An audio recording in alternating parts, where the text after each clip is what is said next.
Hello and welcome to this review of Boone's Farm Strawberry Hill.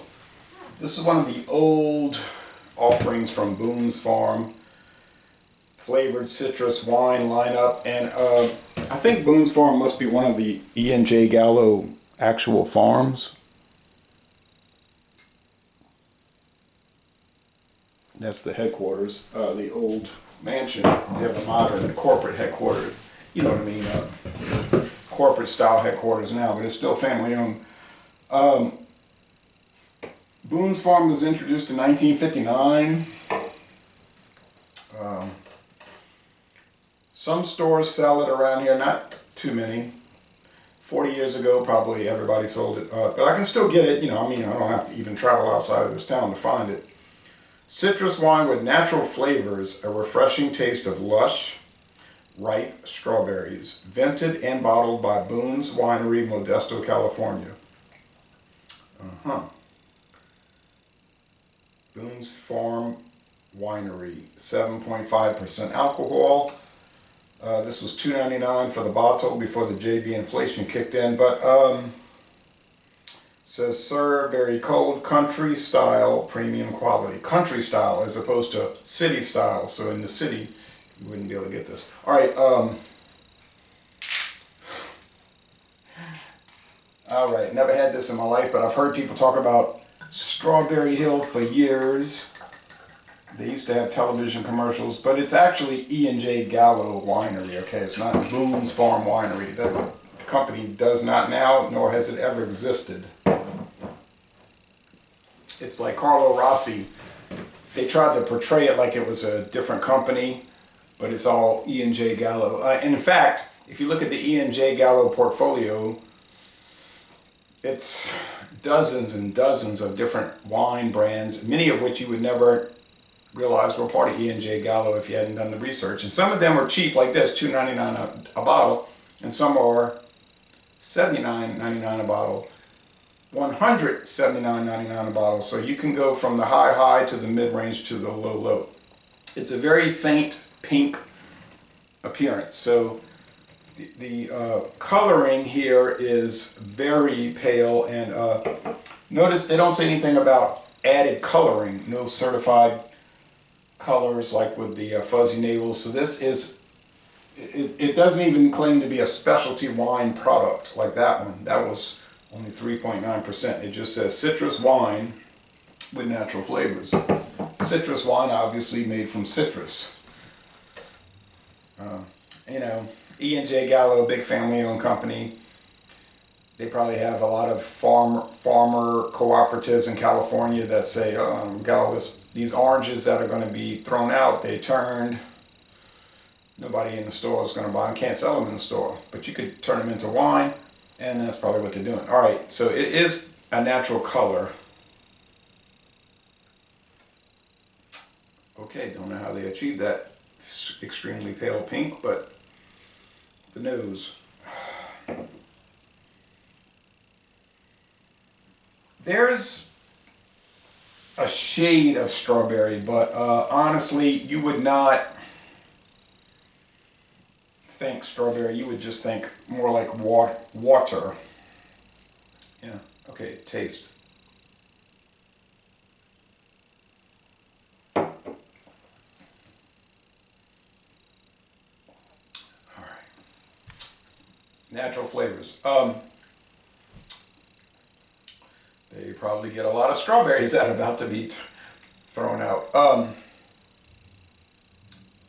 There's so much food wasted in America. I don't take issue with that. I would not take issue with using turned fruit to make wine or brandy, because I'd rather see them do that than waste it.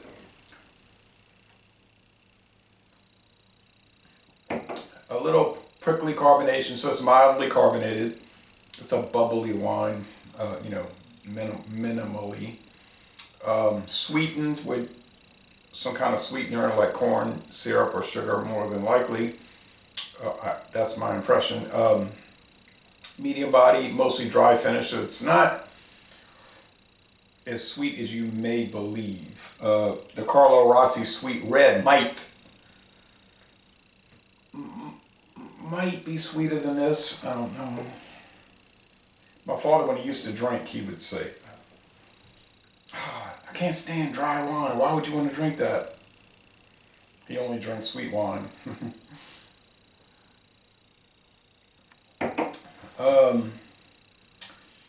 It's a light body. It's not even medium body. It's very light. The sweetness is actually low. It's low. It's not. It's there. Maybe it is coming from the strawberries, but you know, strawberries they tend to be sort of acidic, more than sweet. Citrus wine. I don't know if they're using satsumas or tangerines. I don't know what they use. Or navel orange. It could be anything. It doesn't have to be anything in particular. Just say citrus wine. So whatever citrus they got on hand, they could use it. Wouldn't matter. So I would say it's a much more drier finish than a sweet finish. It's probably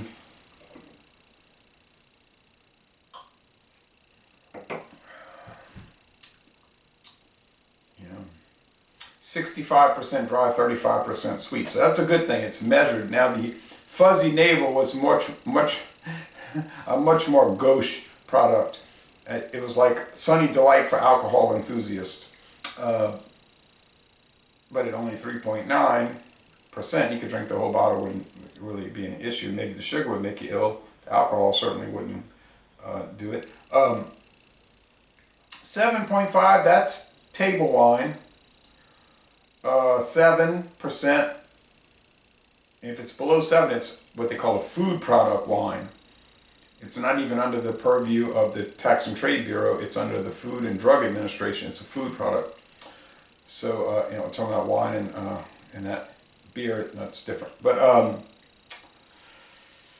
so 7 to 14% is table wine. Is this a good table wine? It is a good refrigerator. It is a good table wine. Now they're saying serve very cold. I would agree with that.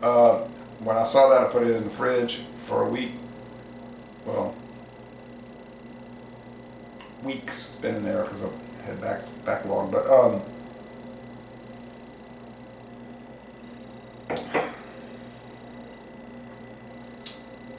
I keep noticing there's like a meaty quality to it, like meat, and I think I know what that is. If you eat strawberries, which I rarely eat any fruit, whatever the type, but strawberries, they'll have like a meat quality, like the pulp, the fiber of it. It's not bitter, but it's not sweet. It's just like a meat thing, and then there's the acidity. So you kind of get that here. And then, not to mention the oranges, tangerines, satsumas, and all with their pithiness on the outside. So,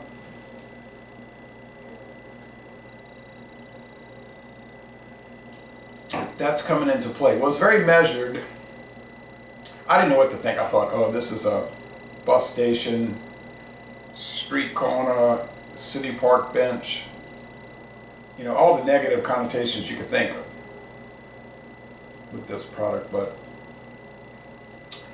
it's a lot better than I had expected. So I would say that with this inflation, this bad economy we have here in 2022, I'm not saying go out and buy this. I'm not saying do that, but if you're going to buy Carlo Rossi or Franzia or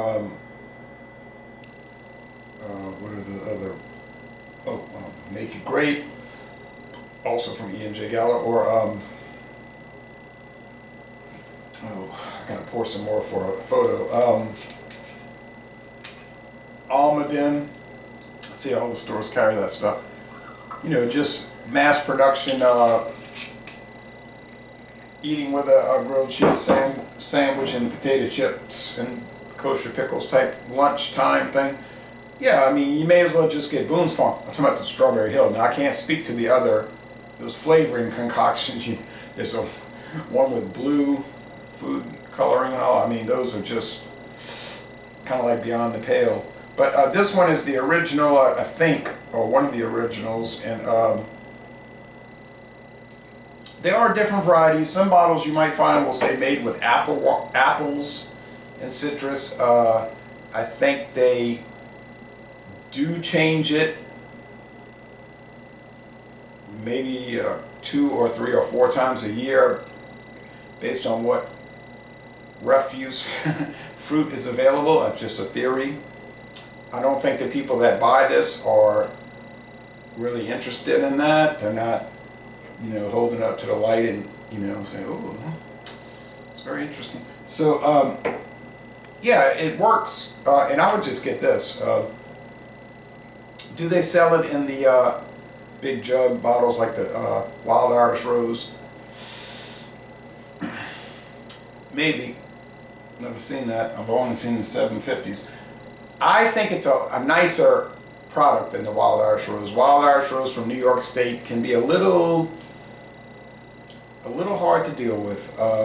Even the 13%, not to mention the 17, but they're interesting. I mean, I can't say they're not. You got the Wild Irish Rose, the red, 13 and 17. We get both in this town, strangely. Then there's the white, which I've seen but mistakenly didn't buy it. The Moscato, 17% white. And some others. Oh, the Wild Grape. The Wild Irish Rose with ginseng. A health food wine. But anyway, I would be inclined to get the Strawberry Hill. Yeah, but you know, I got all this lined up, so I'm not inclined to buy it again. I mean, you know, I just say, well, let me try this, let me try that. That's the plan. You say, what's your plan of action? It's let me buy this, let me buy that. Oh, look, that's a good price. You know, so it's score. So what's shocking? It's much better than I thought.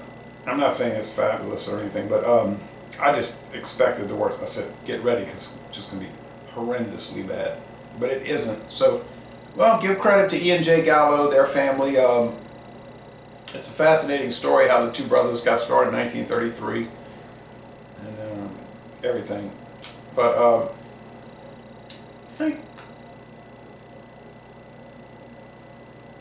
I think a fair score would be 89. Now you say 89, that's a B+. I think it is a fair score because it's so much drier and like a rosé wine, even though it's made with citrus. But well, you give credit where credit's due. You give credit to the people that's causing the inflation. Say, you're responsible. Give you the credit. The people that is making a surprisingly approachable,